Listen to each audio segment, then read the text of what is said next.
이사야 46장 1절부터 13절입니다. 다 함께 봉독하겠습니다. 벨은 엎드러졌고 느보는 구부러졌도다. 그들의 우상들은 짐승과 가축에게 실렸으니 너희가 떼매고 다니던 그것들이 피곤한 짐승의 무거운 짐이 되었도다. 그들은 구부러졌고 그들은 일제히 엎드러졌으므로 그 짐을 구하여 내지 못하고 자기들도 잡혀갔느니라. 야곱의 집이여, 이스라엘 집에 남은 모든 자여, 내게 들을지어다. 배에서 태어남으로부터 내게 안겼고 태에서 남으로부터 내게 업힌 너희여, 너희가 노년에 이르기까지 내가 그리하겠고 백발이 되기까지 내가 너희를 품을 것이라. 내가 지었은즉 내가 업을 것이요 내가 품고 구하여 내리라. 너희가 나를 누구에게 비기며 누구와 짝하며 누구와 비교하여 서로 같다 하겠느냐? 사람들이 주머니에서 금을 쏟아내며 은을 저울에 달아 도금장이에게 주고 그것으로 신을 만들게 하고 그것에게 엎드려 경배하며 그것을 들어 어깨에 메어다가 그의 처소에 두면 그것이 서 있고 거기에서 능히 움직이지 못하며 그에게 부르짖어도 능히 응답하지 못하며 고난에서 구하여 내지도 못하느니라. 너희 패역한 자들아, 이 일을 기억하고 장부가 되라. 이 일을 마음에 두라. 너희는 옛적 일을 기억하라. 나는 하나님이라. 나 외에 다른 이가 없느니라. 나는 하나님이라. 나 같은 이가 없느니라. 내가 시초부터 종말을 알리며 아직 이루지 아니한 일을 옛적부터 보이고 이르기를 나의 뜻이 설 것이니 내가 나의 모든 기뻐하는 것을 이루리라 하였노라. 내가 동쪽에서 사나운 날짐승을 부르며 먼 나라에서 나의 뜻을 이룰 사람을 부를 것이라. 내가 말하였은즉 반드시 이룰 것이요 계획하였은즉 반드시 시행하리라. 마음이 완악하여 공의에서 멀리 떠난 너희여, 내게 들으라. 내가 나의 공의를 가깝게 할 것인즉 그것이 멀지 아니하나니 나의 구원이 지체하지 아니할 것이라. 내가 나의 영광인 이스라엘을 위하여 구원을 시온에 베풀리라. 아멘. 오늘 본문 말씀에 5절에 보면 이렇게 말씀합니다. 너희가 나를 누구에게 비기며 누구와 짝하며 누구와 비교하여 서로 같다 하겠느냐? 우리 여호와 하나님을 그 누구에게, 그 무엇에게, 그 어떤 우상에게 비길 수 없는 분이라는 말이시지요. 오늘 이사야 46장은 바벨론을 대표하는 신인 벨과 느보라는 신과 이스라엘의 여호와를 비교하는 내용이 나옵니다. 대조하는 그런 내용이 나옵니다. 1절에 보면 벨과 느보가 나옵니다. 바벨론이 섬기는 신들 중에 아주 대표적인 두 신입니다. 그런데 1절 전반부에 보면 벨은 엎드러졌고 즉 넘어졌다는 것입니다. 느보는 구부러졌도다. 무능력한 모습입니다. 패배한 모습입니다. 살아있지 않은 모습입니다. 바벨론의 신이 그러하다는 것입니다. 결국 그 신은 짐덩어리에 불과합니다. 1절 중반부부터 보면 그들의 우상들은 짐승과 가축에게 실렸으니 너희가 떼매고 다니던 그것들이 피곤한 짐승의 무거운 짐이 되었도다. 가축, 짐승에 의해서 운반을 하였던 것으로 보입니다. 어떤 특별한 행사가, 종교적인 어떤 행사가 있었을 수도 있습니다. 아니면 전쟁의 패해서 전리품으로 빼앗기는 그런 장면을 말하는 것일지도 모르겠습니다. 어쨌든 이 신이라는 것이 가축에게 실려서 넘어지고 구부러진 상태로 가축에게 실려서 이동합니다. 가축에게 업혀서 무거운 짐덩어리일 뿐인 그런 모습입니다. 그냥 신도 무엇도 아닌 만들어진 형상이지요. 짐덩어리인 뿐이라는 것입니다. 반면 이스라엘의 하나님, 이스라엘의 여호와는 다르십니다. 3절 4절을 보면 야곱의 집이여 이스라엘 집에 남은 모든 자여 내게 들을지어다.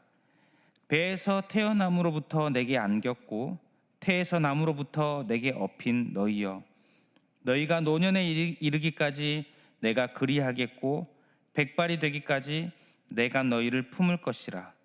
내가 지었은즉 내가 업을 것이요 내가 품고 구하여 내리라. 오늘 말씀에서 보여주시는 아주 중요한 이미지입니다. 벨과 느보와 반대의 모습입니다. 이스라엘을 업고 계신다. 업으십니다. 배에서 태어날 때부터, 아니 그 전에 태에서 날 때부터, 그리고 노년에 이르기까지 백발이 되기까지 끝까지죠. 평생 하나님께서 여호와께서 이스라엘을 업고 계신다. 품고 계신다 라는 것입니다. 바벨론의 신은 등에 엎여서, 신이 짐승의 등에 엎여서 짐덩어리였는데 여호와께서 이스라엘을, 당신의 백성을 평생 업어주신다 라는 것입니다.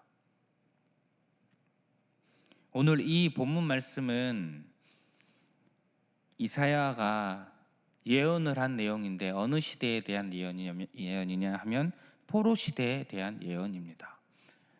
포로 시대, 이스라엘이 남유다가 멸망하고 포로가 되었을 때에 어느 나라에 멸망하였습니까? 바벨론입니다. 그 당시 바벨론은 세계를 제패하는 강대국입니다.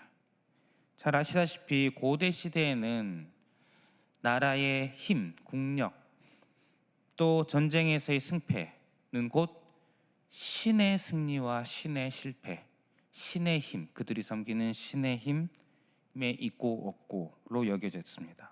그런 인식대로라면 이 포로 시대에 있어서 바벨론의 신은 세상에서 가장 강력한 신으로 여겨지는 그런 시대적인 배경이 있습니다. 반대로 이스라엘의 하나님 여호와는 어떻겠습니까? 멸망하고 포로가 되었습니다. 백성들이 포로로 끌려갔습니다.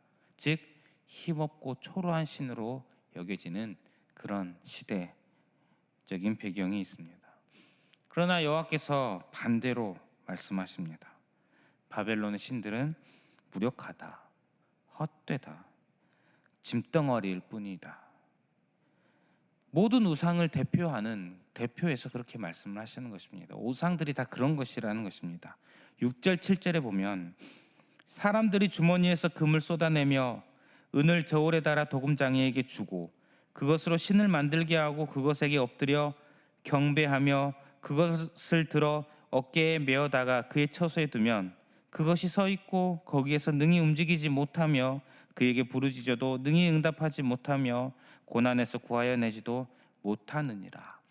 벨, 느보를 포함한 모든 우상들이 이런 존재일 뿐입니다. 무능력하고 아무것도 아닌 그저 사람들이 만들어 놓은 어떤 짐덩어리일 뿐이라는 것입니다. 그러나 이스라엘의 여호와는 이스라엘을 업으신 그런 살아계신 이스라엘의 하나님이라는 것입니다. 이스라엘을 업는다, 이런 비슷한 이미지가 성경에는 반복해서 나옵니다. 신명기 1장 31절에 보면 이렇게 말씀합니다. 광야에서도 너희가 당하였거니와 사람이 자기의 아들을 안는 것 같이 너희의 하나님 여호와께서 너희가 걸어온 길에서 너희를 안으사 이곳까지 이르게 하셨느니라. 아버지가, 부모가 자녀를 안는 것처럼, 안고 있는 것처럼 여호와께서 이스라엘을 안고 오셨다. 또 신명기 32장에 보면 새끼를 실어 나르는 독수리로 비유가 나옵니다. 여호와께서 그를 황무지에서 짐승이 부르짖는 광야에서 만나시고 호위하시며 보호하시며 자기의 눈동자같이 지키셨도다.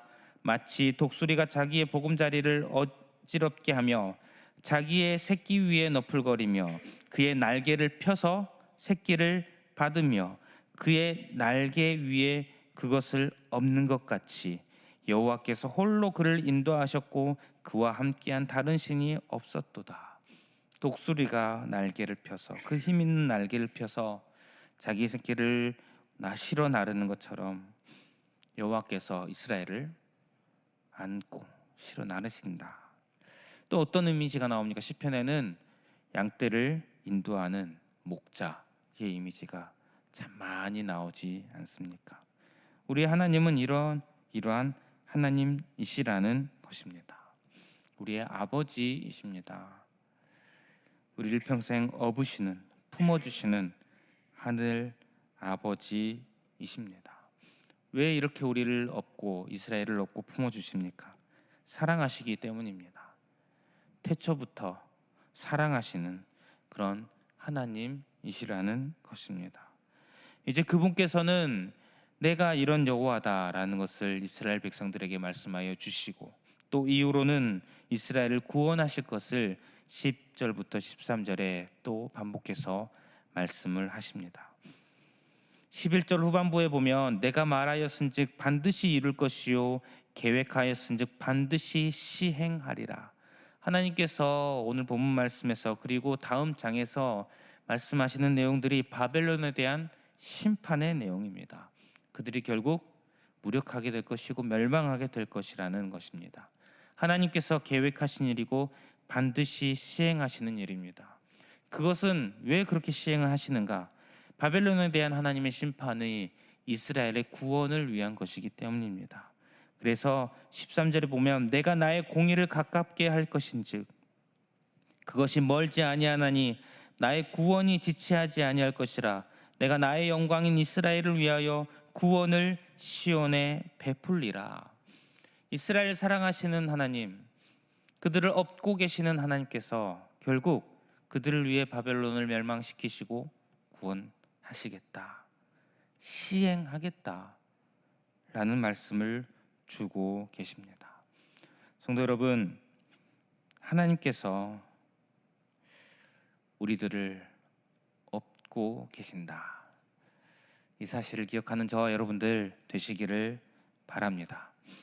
어쩌면 포로 시대의 이스라엘, 그들이 만약 그들의 상황만 보았다면 하나님에 대해서 어떤 마음이 들 수 있을까요? 과연 우리의 여호와께서 살아계시는가? 나라가 멸망하고 포로 생활을 하고 있지 않습니까? 과연 여호와께서 죄 지은 우리를, 당신의 백성을 구원하기를 원하실까? 과연 우리의 여호와께서는 저 강한 바벨론과 그의 신들을 무찌르고 우리를 구원하실 만큼 강하실까? 이런 의문이 들 수 있지 않겠습니까? 상황만 본다면, 지금 이 시대에도 우리가 살고 있는 상황만 본다면 이런 비슷한 생각이 들 수 있습니다. 또한 세상의 가르침은 그런 가르침입니다. 수많은 신들 중에 하나일 뿐, 아니면 헛된 거짓일 뿐으로 가르치는 것이 세상입니다. 그러나 오늘 말씀은 어떻습니까? 하나님은 살아계시고 강하시고 우리를 사랑하시고 거기에 신실하십니다. 평생 우리를 업고 계시는, 평생 인도하시는 그런 하나님이시라는 사실, 이 사실을 오늘도 기억하고 우리가 더욱더 주님을 사랑하는 그런 저와 여러분들 되시기를 축복합니다. 우리 말씀을 기억하면서 기도하실 때에 하늘 아버지를 더욱 사랑하는 성도 되게 하여 주시옵소서. 우리 이렇게 기도했으면 좋겠습니다. 또 주어진 기도 제목들을 가지고 기도하실 때에 특별히 교육부서 여름 행사를 위해서 기도해 주시기를 부탁합니다. 다 함께 기도하겠습니다.